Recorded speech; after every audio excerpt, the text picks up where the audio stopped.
緊張します。ノーバンブーノーライフ感謝です。やりたくない。今日はね、緊張してね、朝3時から起きてまだいつも寝よった。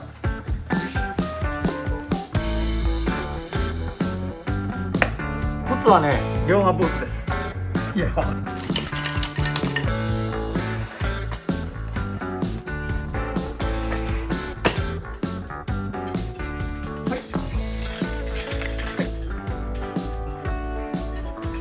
自分が高校生の時にこんな人が出てきたらどうも何この人でまあ今までで一番緊張するのもでもまだ4人ですよ。すごい、うちの職人がほんまこんな家庭作って。さあ、できました。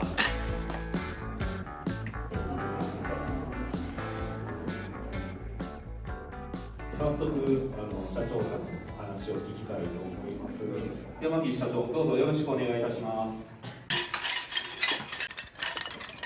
こんにちは。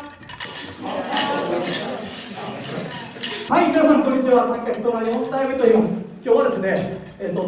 須崎市までお越しいただいて本当にありがとうございます。今日私がこんな格好をしているのはなぜか、ちょっと皆さんびっくりして、こんな変わった大人にはなりとうないなと思うかもしれませんが、どうしてこんな格好をしようかということをね、おいおい説明していきたいなというふうに思ってます。今日はそれでね、ノーバンブーノーライフというお話ちょっとさせていただきたいと思ってます。コロナに負けない田舎企業の地方活性化ということで、ちなみにノーバンブーノーライフどういう意味か知っております？竹がなかったら生きていけない。すごいね。大体でも聞いてもどういうことやって思うんやけど、そういった意味です。今日はそんなお話をさせていただきたいと思ってます。まずね、竹虎の説明からなんですが、僕たちは竹屋でね、虎ふ竹って今僕が着ているこういった虎竹を生産している会社です。でね、今年で126年目です。創業明治27年1894年から生産します。皆さんが今いるのはこの須崎市で赤丸のところですよね。で、会場から10分ぐらい、西の方に走ったところに阿波っていう地区があります。これ虎竹の里って言ってますよね。で、虎竹の里はなんてことのない普通のこれは山村なんですが、なんとですね、この 1.5 キロの間口でしかこの虎竹っていうこの竹ができないんですよ。これが虎竹の山で、ここのちょっと色の薄くなってるのが虎竹の竹林です。で、不思議なことにですね、さっきの 1.5 キロしかない間口の山の下からずーっと上までは竹があるんですよ。ところが、この頂上から向こうになったら竹が一本もなくなるの。遍路さんがよくこの山道通るんですよ。で、僕らも仕事しよったら会うの。遍路さんに。この山不思議やね。ずーっと歩いてきて竹ばっかりや。けどこの頂上を向こう越したら竹が一本もなくなる。ここはなんて不思議なとこやろうとよく言われる。そういった不思議な地域です。で、この竹を僕たちは何とか生かしていきたい。何とかして活用して地域活性化につなげていきたいというふうに思っているんです。で、この竹がね、どうして他のところでできんか。牧野植物園ご存知ですかね、皆さん。牧野植物園知ってますよね。あそこの牧野富太郎博士っていう方が、世界的な植物博士の方やったんですけど、その方がこの虎竹の命名の父なんですよ。で、そんな関係があって牧野植物園にもこの虎竹をね20株ぐらい引き抜いて移植してるの。ところがその移植した竹って毎年どんどん生えるので、子が生え孫が生えするうちにだんだんこの虎竹の模様がなくなって、今牧野植物園に行ったら普通の竹に戻ってる。つまりこの 1.5 キロの間口のとこでしかこの竹が育たなくて、他のところに移植してもこんな色ができないんですよ。不思議でしょ。で、この竹が潮風とか、それから強い高知県の日差し、それから気候で、大学の先生が研究に来てね、土中の特殊な細菌のせいじゃないかとも言われてます。そんな理由が複合的に絡んでこの虎竹の模様を作ってるということです。で、高知城が出てきたんですよ。なんで高知城が出てきたかというと、実はね、高知県は土佐藩でしたよね。土佐藩の山内家がお殿様だったんやけど、そのお殿様はね、この虎竹をお殿様に掲示しようと、そういった歴史もある由緒のある竹なんです。お家の近くに竹林のある方おりますか？あなた。お家の近くにある竹林と、この今うちの見せてるこの空竹の竹林とどうですよ？どっか違うところってある？わからない。わからない。誰かちょっと今まで見たことある竹林とここちょっと違うなというような人おらない？はいはい。長い。長い。高い。高い。ほとんど正解です。その通り。皆さんの知ってる竹林ね、多分家の近くに高知県の皆さん行き、家の近くに竹林が何ぼでもあるの。西高やったら西高から向こう行ったら学芸ってあるやんか。で学芸の近くにも竹林がいっぱいあるき、まあよう見てください。ほとんど妄想竹って別の種類の竹やけどね、こんなにね、きれいに敷いてない。こんなにきれいに火が入ってないの。立ち枯れして斜めみたいになって、さっきあなたがいいこと言いました。高い、まっすぐ、高くないんです。高く見えないの、生えすぎて。で、まっすぐに見えないの。どんどん生えて斜めになって、いわゆるよ、今この竹っていうのが全然皆さんの生活から遠ざかってしまって使われなくなって、ほとんどの竹林が使われてなくって放置竹林って言われてるの。放置竹林とか聞いたことない？竹海とかさ、放置竹林とか言われて、ほとんどの竹が使われてない。虎竹の里の竹林は、さっきの方が言ったように、まっすぐで綺麗、風通しがよく。で、明るいでしょ？間引いてるので火がよく入るんですよ。間引いてるんですよ。これビフォーアフターって書いてるけど、山に生えてる時はね、あんなに左側みたいなあんな感じなんですよ。で、それをね、700度のガスバーナーで加工して、アフター、こういったトラ模様が出てくるの。それがこれです。会社にね、こういったガスバーナーの窯があって、油抜きっていう加工をする。で、皆さんは、多分若い皆さんは竹製品とかって言っても、ほとんど見たことも、あんまり触ったことも、使ったことも当然ないと思うけど、ほとんどの竹製品っていうのは、この油抜きの加工をします。で、それできれいに磨いて、こんなきれいな竹になってる。なんかほら、人によって、つやつやしゅうじゃないですか。で、人によっては、なんか塗ってるんですかとかで言われるんだけど、何も塗ってるわけでも何でもない。これが自然の竹の輝き。自然の輝き。竹虎ではですね、21世紀は竹の時代ってずーっと言ってきました。これうちの社員たちですけどね。で、それはどうしてかっていうと、竹の子が生えてくるじゃないですか。で、バーッと生えて、竹ってまたね、20メートルぐらいになるんですよ。20メートルの大きさになるのに、時間どれぐらいかかると思う？1週間。1週間1週間20メートルで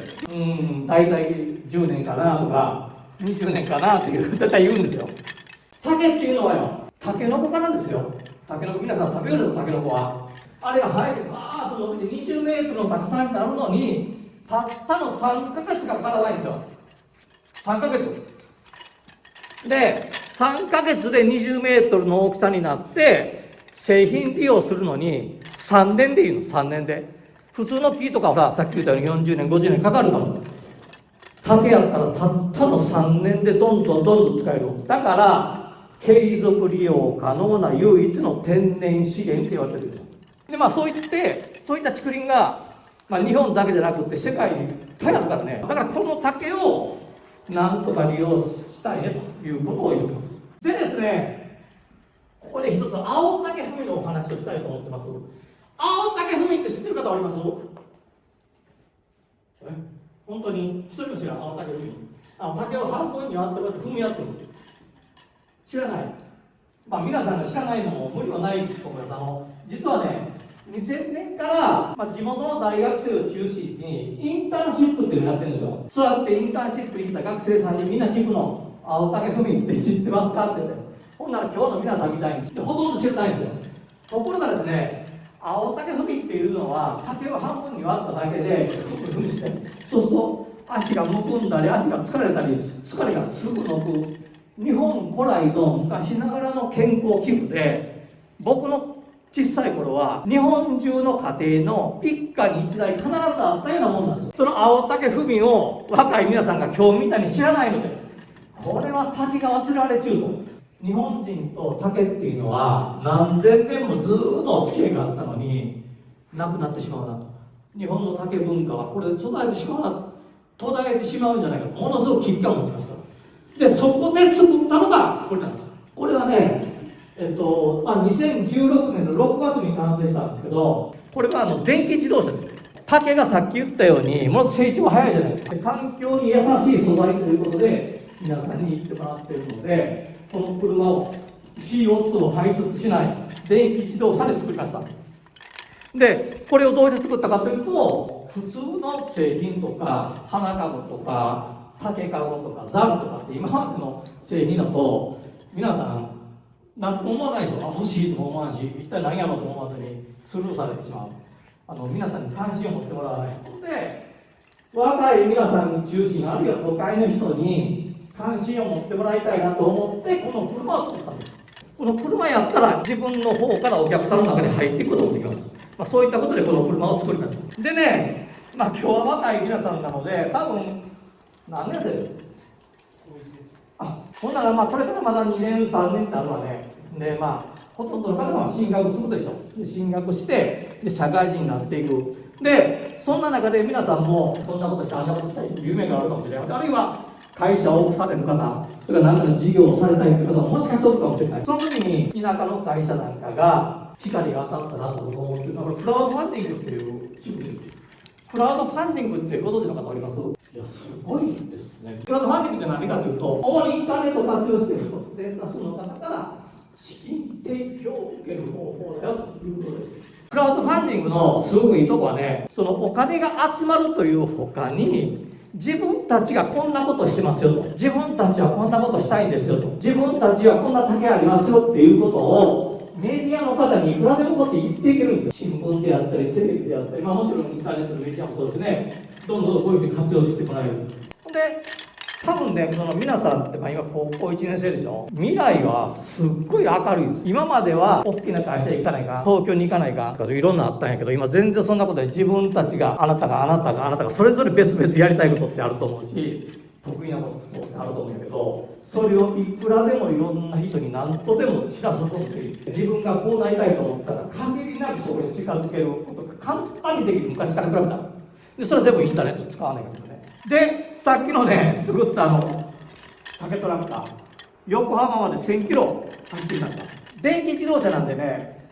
40キロか50キロぐらい走ったら電池がなくなるんですよ。充電するのに6時間かかるんですよ。何月何日の何時頃にこういった車行きますので、これ写真付きで手紙書いてね送って、でぜひ充電させてくださいってことをずーっとお願いしていって、でこれだけのコンビニの方に協力してもらっていくことができました。でそんなの全部昔やったらそんな調べることもできるけど、今 Google マップとかいろいろで40キロ圏内で Google マップで何軒ファミマがある、何軒セブンイレブンがあるか全部わかるので活用しながらやっていった。で今インターネットの活用で本当何でもできる、そんな時代感で、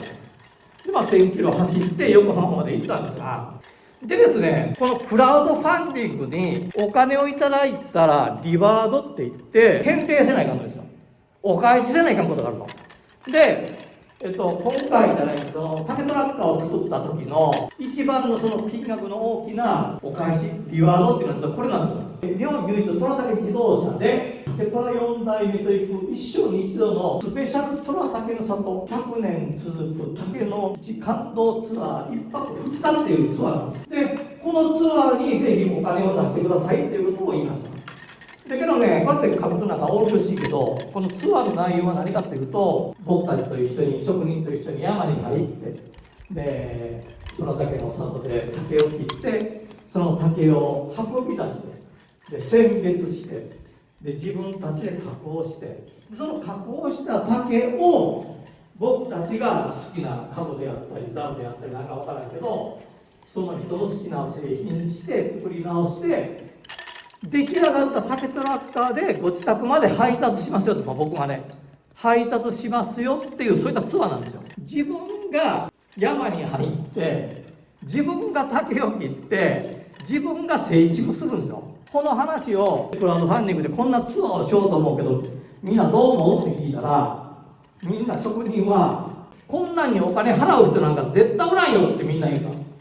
そこなんですよ。これが竹の伐採とかですね、選別、実際に来たエッチさんという方なんですけど、この虎竹のこれ脱衣籠なんですけどね、ランドリーバスケット、このランドリーバスケットを自分が山に入ってきて成熟した竹で作ってくださいということで、このランドリーバスケットを作りました。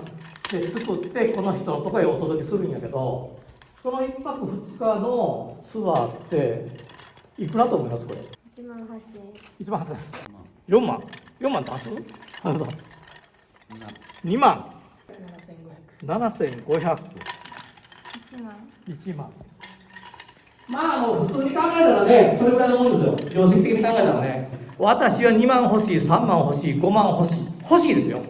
売るじゃなくて、くれるじゃなくて、私はこれぐらいくれんと、そんな1泊2日のツアーは絶対嫌だってみんな言った。けど僕は思ってたんですよ。いやいやいや、虎竹の里って世界にここしかない、ここにしかない価値がある。で、江戸時代からずっ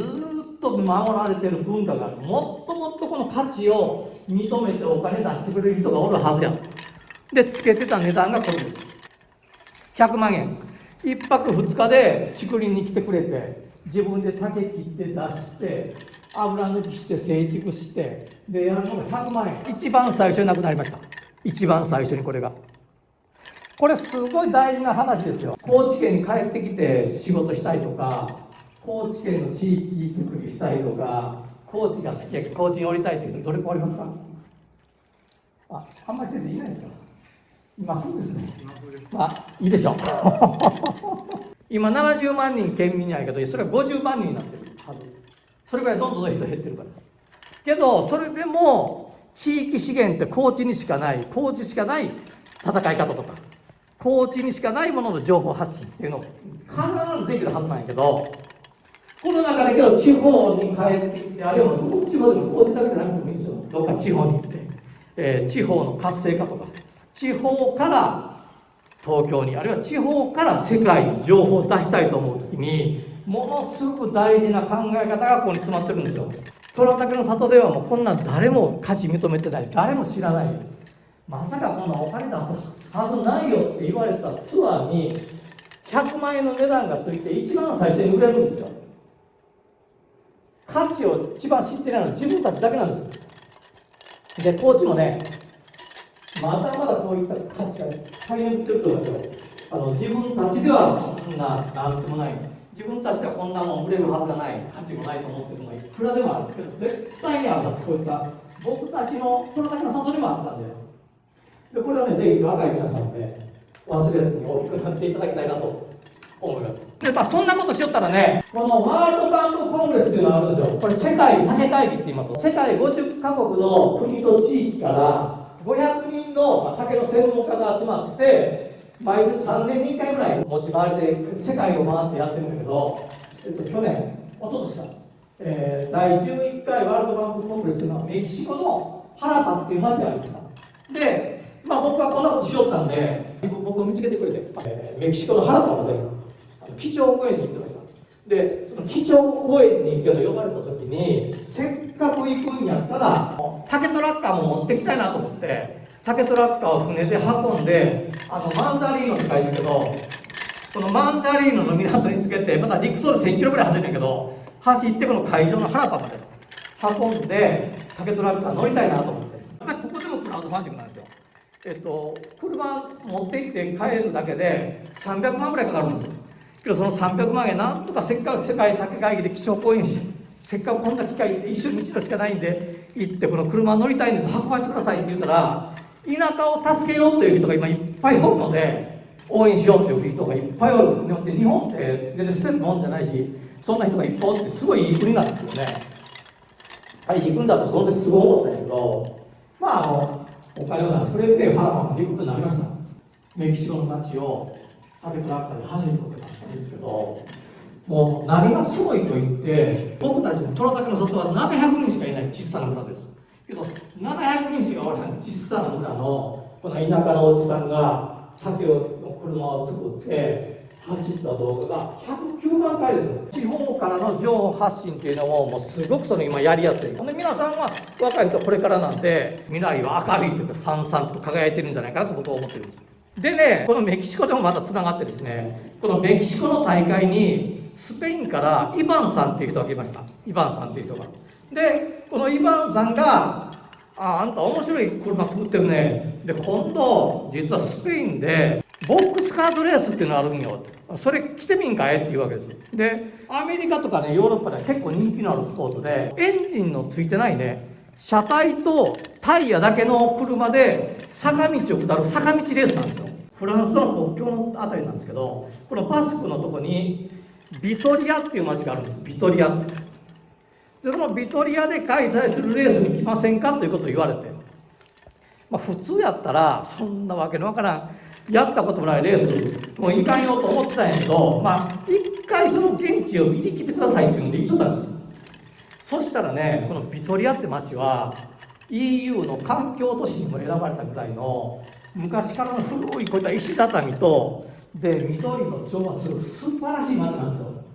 で高知みたいなね、ちょっと高知に帰ってきたみたいな感じなの。ワイワイとしたもう街も美しいんやけど、この人の雰囲気にやられてしまって、なんでこれ高知に帰ってきたみたいだなと思って、こんな素敵な街がヨーロッパにあるんだと思って参加することにします。で参加することにして作ったのがこれです。令和1255、ちょうど、去年は竹虎の125周年でした。こういった車を作って参加します。で今着ているこの虎竹アーマー、せっかくその虎竹の車に乗るんやったらちょっとやっぱ危ないんですよ。坂道レースなんでね、転倒して転んだりするので危ないのでプロテクターを使わないかんです。でせっかくプロテクターを作るやったら竹で作ろうと思ってこれ作って大会に参加します。参加したのはこんな感じなんだけどね、走るとこでちょっと見てみたいと思います。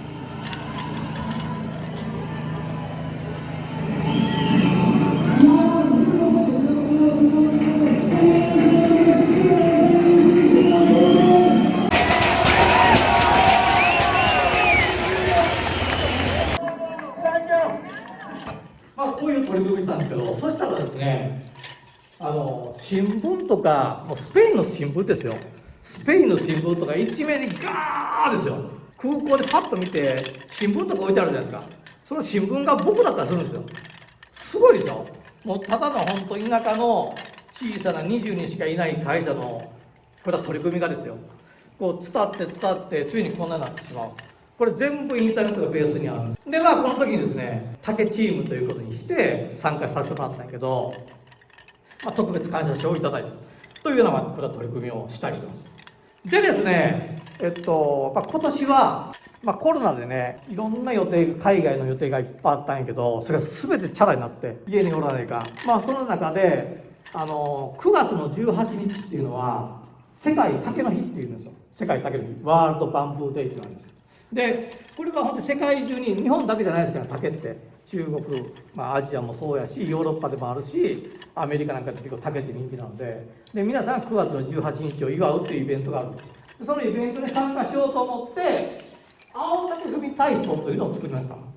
これはほら皆さんステイホームじゃないですか。家の中でいて運動不足にもなるし、皆さんの健康も考えて、あるいはするとさっき皆さんが青竹踏みを誰っちゃ知らんかったように、竹のことを誰も知らない、竹のことも知ってもらいたいと思って青竹踏み体操というのを作りました。でですね、今日はその青竹踏み体操をですね、どうしても皆さんに見ていただきたいということで、うちの社員がねスタンバイしてます。竹虎ダンシングチームの皆さんです。お願いします。拍手を。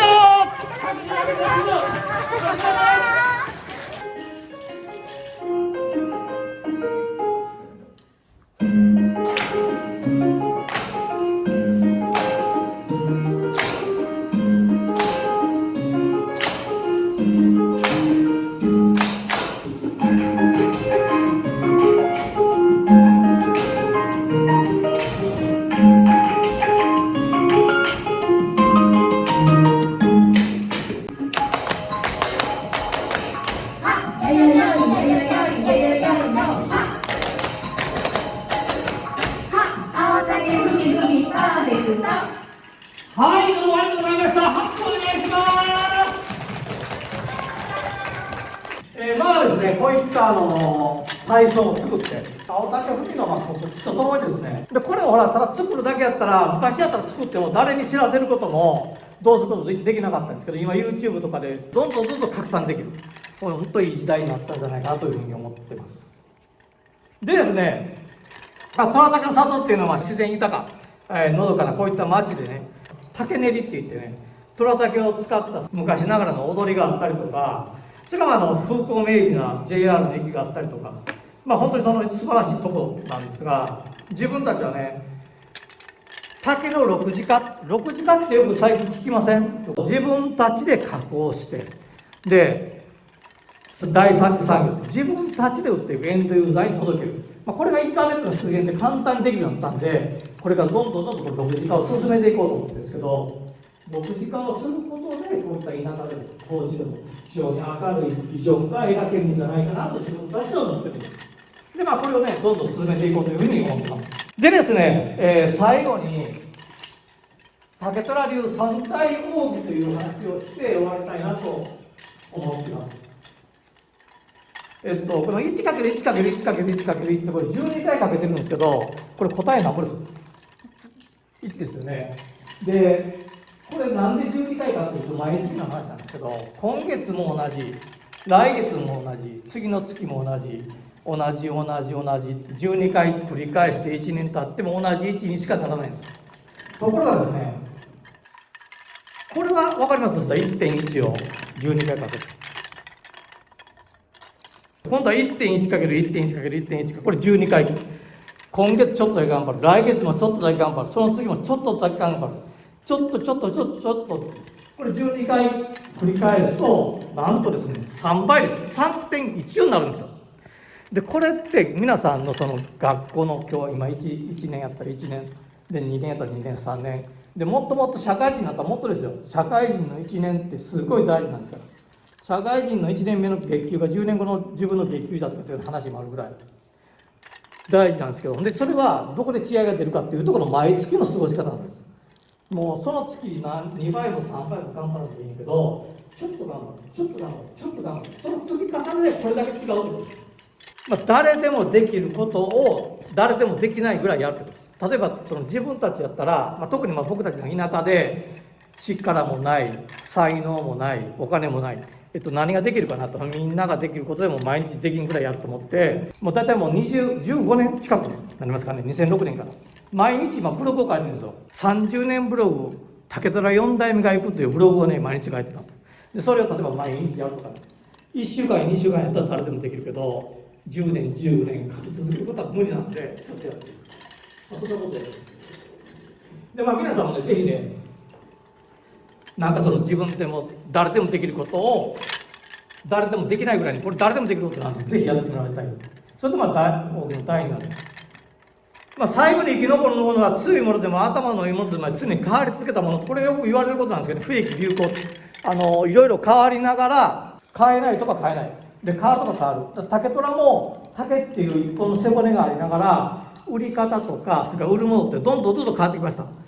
ただその竹っていう背骨を忘れずにどんどん変えてきたから今がある。この不易流行っていうのをぜひ忘れずにやっていただきたいなと思います。そこの第3の奥義がね、感謝です。2000年からインターネットに取り組み出して、もう日本中のいろんな方に講演に来ていただいたり、それからいろんな講演をいただいてお話しさせていただく機会が増えました。皆さん口を揃えていることはこれです。自分たちの商売であったり、自分たちの社員であったり、家族であったりで、今の自分たちの時代であったり、そんなことに皆さん感謝している。その感謝の言い方も皆さんそれぞれ言い方違うんだけど、みんな同じように本当に心から感謝している。この感謝の言い方でぜひ忘れずにやっていただきたいなというふうに思います。それとね、竹、今日は竹のお話ばっかりだったんですけど、竹冠のつく字って常用漢字だけで144もあるんですよ。例えばほら、お箸とかって竹編ですよね。それから箱であったり何であったり、たくさん竹の冠のつく漢字があるんです。それだけ日本人と竹が昔から密接にずっとお付き合いがあったということなんですけど、この竹のつく字で一番好きな字を紹介します。それはこれです。竹に2人と書いて笑うです。竹に2人、竹に2人と書いて笑う。つまりこれがね、竹が1人じゃないんですよ。竹であなたと私、竹であなたと私で皆さんを笑顔にする、ハッピーにできる素材だと。で、僕はいつもその竹が世の中に立って皆さんに役立っていけるものじゃないかなと、この漢字一つ見ていつも思ってることです。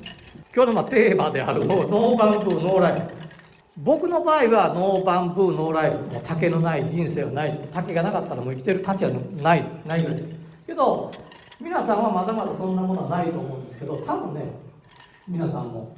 高校2年生3年生大学生社会人になるに従って自分のやりたいこととかね、自分の道っていうのが見えてくると思うので、ぜひですね、僕がその竹しかないな、ノーバンブーノーライフだよと。けど皆さんもぜひね、このバンブーに当てはまる、もう何でもいいんですよ。もう何でもいいんで、ノーマルバンノーライフっていうのをね、ぜひ見つけていただきたいなと